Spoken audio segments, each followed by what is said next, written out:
Somos del grupo 2 y vamos a hablar sobre precios, valor agregado y PIB. Mi nombre es Daniel Basantes y empezaré hablando sobre la valoración de productos en el sistema de cuentas nacionales. Dentro del sistema de cuentas nacionales, los productos pueden valorarse con distintos precios, dependiendo de cómo se registren los impuestos, las subvenciones y el IVA.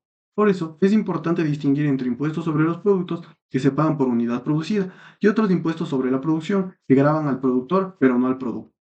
El sistema de cuentas nacionales utiliza dos precios principales: el precio básico y el precio del productor. Por ejemplo, si una mesa tiene un precio de 100, un impuesto de 10 y una subvención de 5, el precio básico sería de 95, porque este excluye el impuesto e incluye la subvención. Este precio refleja lo que realmente recibe el productor. En cambio, el precio del productor sería 110, ya que incluye el impuesto sobre el producto, pero excluye el IVA. Ambos precios son reales y observables, pero cumplen funciones distintas dentro del sistema de cuentas nacionales. Soy Natalie Cajamarca y hoy voy a exponer sobre el impuesto al valor agregado, conocido como IVA, y sus funciones según el sistema de cuentas nacionales. IVA en el mundo. Muchos países utilizan el IVA porque es un impuesto que se aplica en casi todos los bienes y servicios. En algunos países se han reemplazado por otros impuestos, pero en otros se aplican junto con impuestos especiales como los tabacos, el alcohol o los combustibles. La naturaleza del IVA: IVA facturable al consumidor, deducción del IVA y IVA al valor agregado. La naturaleza del IVA. El IVA es un impuesto que se cobra sobre los productos y servicios. Las empresas lo van recaudando en cada etapa de producción y venta, desde el producto hasta el consumidor final. Mientras que el IVA facturado al consumidor es cuando una empresa vende un producto, cobra el IVA y este aparece separado en la factura. Así el consumidor puede ver claramente cuánto pagó en el producto y cuánto por el impuesto. Las empresas no entregan todo el IVA que cobran. Ellas pueden descontar el IVA que pagaron cuando compraron insumos, materias primas o maquinarias. Y el IVA y el valor agregado: al final, la empresa solo paga al Estado la diferencia del IVA que cobró y del IVA que pagó. Por eso se llama impuesto al valor agregado, porque solo se grava el valor en cada empresa que agrega. Tasas y extensiones del IVA. El IVA no siempre es igual para todos los productos. Algunos bienes tienen tasas diferentes y otros, como las exportaciones, pueden estar exentos de IVA. El sistema es similar al IVA. Existen impuestos que no se llaman IVA, pero funcionan de manera parecida.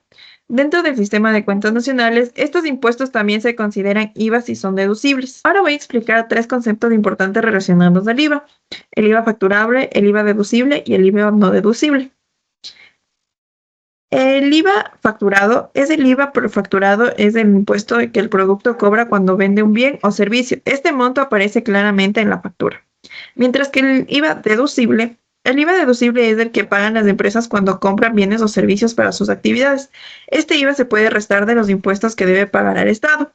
Mientras que el IVA no deducible es aquel que no puede recuperarse. Por ejemplo, el IVA que se paga en los hogares cuando compran productos en el consumo final.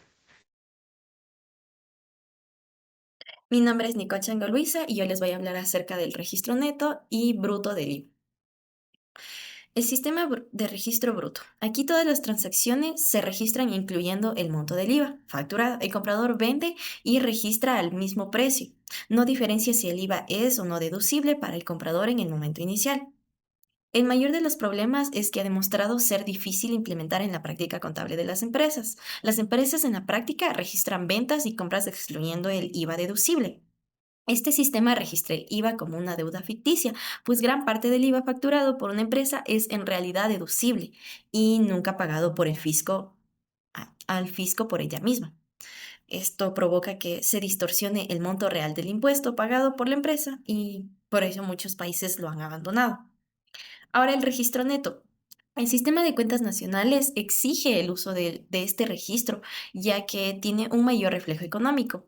En cuanto a la producción, se valora excluyendo el IVA facturado, y en cuanto a las compras, se registra incluyendo el IVA no deducible.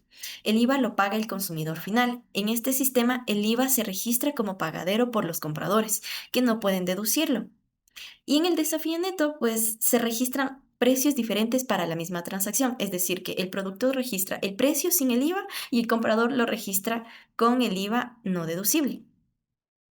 En conclusión, el precio es un problema del productor en el sistema neto, ya que es un híbrido y excluye el IVA deducible, pero incluye el IVA no deducible. Por esta razón, el concepto más claro y el método preferido para valorar la producción es el precio básico, que es el valor que excluye cualquier impuesto sobre los. Mi nombre es Milagros Jacome y el día de hoy les voy a presentar los precios de comprador. Los precios de comprador son básicamente todo lo que una persona realmente paga para obtener un bien o servicio en el momento y lugar que lo necesita. Y no es solo el precio que aparece en la etiqueta, sino el monto final que sale del bolsillo del comprador. Este precio excluye el IVA, que sea deducible, pero sí incluye otros gastos necesarios como el transporte. Un ejemplo podría ser de que queremos comprar una refrigeradora y el precio de la refrigeradora es de $500, pero el transporte para llevar la refrigeradora a nuestra casa cuesta $30. Entonces, el monto final que nos costó la refrigeradora no sería solamente $500, sino también con el valor del transporte, que serían $530. Ahora bien, cuando el comprador adquiere el producto directamente del productor, el precio de comprador puede ser mayor que el precio de productor por dos razones principales. Primero, por el IVA, que no sea deducible, y segundo, por los gastos de transporte que el comprador paga aparte y que no están incluidos en el precio original. Siguiendo con el ejemplo, si además del transporte debemos pagar un impuesto que no puedes recuperar, ese impuesto también incrementa el precio de comprador. Por eso decimos que el precio de comprador puede superar incluso el precio básico, ya que incluye impuestos sobre los productos, exceptuando el IVA, como ya mencioné anteriormente, y descuenta cualquier subvención que pudiera existir. La situación cambia un poco cuando no compramos directamente al productor, sino a través de mayoristas o minoristas, que es lo más común. En este caso, el precio de productor se le suman los márgenes comerciales. Un ejemplo puede ser el pan. El productor vende el pan a un determinado precio, pero cuando lo compramos en la tienda del barrio, ese precio ya incluye el margen del comerciante. Ese margen es la diferencia entre lo que pagamos como consumidores finales y lo que recibió el productor original. Desde un punto de vista económico, incluso se puede pensar que cuando compramos un producto estamos realizando dos transacciones al mismo tiempo. La primera, la compra del bien al productor, y la segunda, el pago del margen del comerciante que lo distribuyó hasta nosotros. Ese margen remunera servicios como el transporte, el almacenamiento y la venta. Pero finalmente es importante entender que con la existencia del IVA u otros impuestos deducibles, el concepto tradicional de precio de mercado se vuelve algo confuso. Puede haber dos precios distintos para una misma transacción, uno desde la perspectiva del vendedor y otro desde la perspectiva del comprador, dependiendo de si el impuesto es deducible o no. Por esta razón, el sistema de cuentas nacionales recomienda evitar el uso ambiguo del término precio de mercado y especificar siempre si estamos hablando de precios básicos, de productor o de comprador. Esto nos permite analizar la economía con mayor claridad y evitar confusiones, especialmente en estudios como el análisis de la matriz insumo-producto. Bueno, ahora vamos a hablar acerca de las medidas alternativas del valor agregado. En este caso, tenemos primero lo que es el valor agregado bruto, el cual se refiere al valor entre el valor de la producción y el valor de los insumos intermedios. Tenemos en este caso dos tipos, uno que es a precios básicos, el cual se centra en que la producción se valora a precios básicos y los insumos a precios de comprador. Esto va a ser una medida la cual va a reflejar lo que realmente va a recibir el productor por el trabajo que él realice. Después tenemos los precios del productor. En este caso va a ser similar al anterior, pero la producción ya en este caso se va a valorar a precios del productor. En este caso se va a excluir el IVA. Y los insumos a precios de comprador. Y esta medida va a ser bastante útil para cuando se analicen las diferencias entre precios, entre lo que va a pagar el comprador y lo que va a recibir el productor. Y esto va a resultar relevante cuando se tenga que considerar el IVA. Ahora, vamos a proceder a hablar acerca de... Permítanme, vamos a proceder a hablar en este caso acerca de el impacto de los impuestos y las subvenciones. Ahora, la diferencia entre los precios del valor agregado, entre valor agregado a precios de productor y a precios básicos, se va variando todo esto gracias a los impuestos sobre la producción y las subvenciones, que va a afectar al valor de los productos. El valor agregado a precios del productor va a reflejar realidades fiscales, así como el IVA, mientras que el valor a precios básicos no va a incluir estos impuestos. Ahora, por último, vamos a proceder a hablar de las medidas, de las mediciones alternativas. Primero van a existir diferentes mediciones del valor agregado dependiendo de los precios utilizados, en este caso de comprador básicos o de productor, que van a permitir capturar distintas realidades de la producción y del consumo en una economía. Mi nombre es Joseph Serrano y les voy a presentar un resumen sobre los tres tipos de precios. Existen los precios básicos, los precios de productor y los precios de comprador. Los precios básicos, si se les suma los impuestos sobre los productos excluido el IVA, menos las subvenciones, van a darnos igual a los precios del consumidor. Si a eso le sumamos el IVA no deducible por el comprador más los gastos de transporte, más los márgenes comerciales, nos va a dar igual a los precios del comprador, como nos muestra la figura 6.1. Ahora vamos a explicar qué es el valor agregado bruto y el valor agregado neto. El valor agregado mide el valor creado por la producción. El valor agregado bruto no toma en cuenta el consumo de capital fijo. Si es que este se tomara en cuenta, se convertiría en el valor agregado neto. El sistema de cuentas nacionales calcula ambas cifras porque, a pesar de que la bruta es más fácil de estimar, la neta es más relevante para el análisis económico. Generalmente, para el cálculo del Producto Interno Bruto se toma el valor agregado bruto, al cual se le suman los impuestos menos las subvenciones a los productos. Buenas tardes, mi nombre es Elena Tipan Luisa y el día de hoy vamos a hablar acerca de dos conceptos. El primero es el valor agregado bruto al costo de factores y el segundo es el PIB.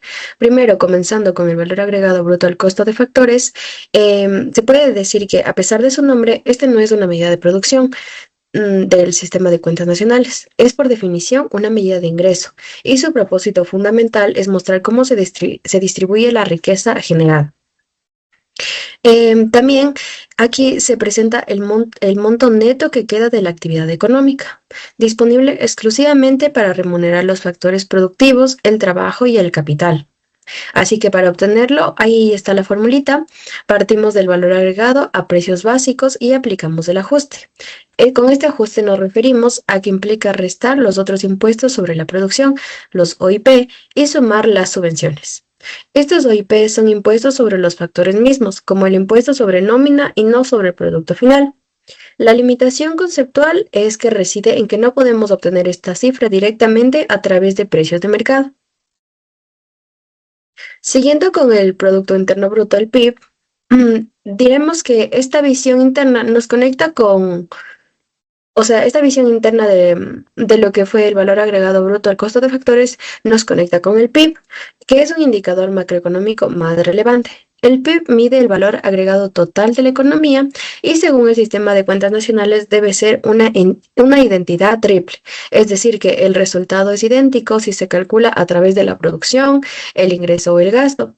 Para garantizar esta consistencia, los impuestos sobre la producción deben contribuir de la misma forma en todas las mediciones, especialmente en la de gasto, donde estos gravámenes se integran directamente en el precio final del comprador. Muchas gracias. Mi nombre es Nayeli Cuango y yo les voy a hablar sobre el Producto Interno Bruto. Pues bien, empezaremos diciendo que el Producto Interno Bruto tiene varias sumas. Entre ellas está que es el PIB, es la suma de todos los valores agregados a precios de productor. Esto quiere decir también que son todos los valores que se le agrega a un producto. Esto se le suma lo que son los impuestos sobre las importaciones, menos las subvenciones sobre las importaciones, más el IVA no deducible.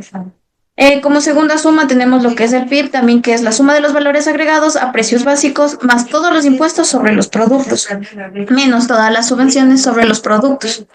Y por consiguiente tenemos la otra suma del PIB, del Producto Interno Bruto, que es la suma de los valores agregados a costo de factores, más todos los impuestos sobre los productos, menos todas las subvenciones sobre los productos, más todos los otros impuestos sobre la producción y por consiguiente todas las subvenciones sobre la producción. También les voy a hablar sobre la producción interna. Si hablamos de la producción interna, se encuentra dentro de esto lo que es la producción interna y el PIB. El PIB mide lo que es la producción de los productos residentes de un país.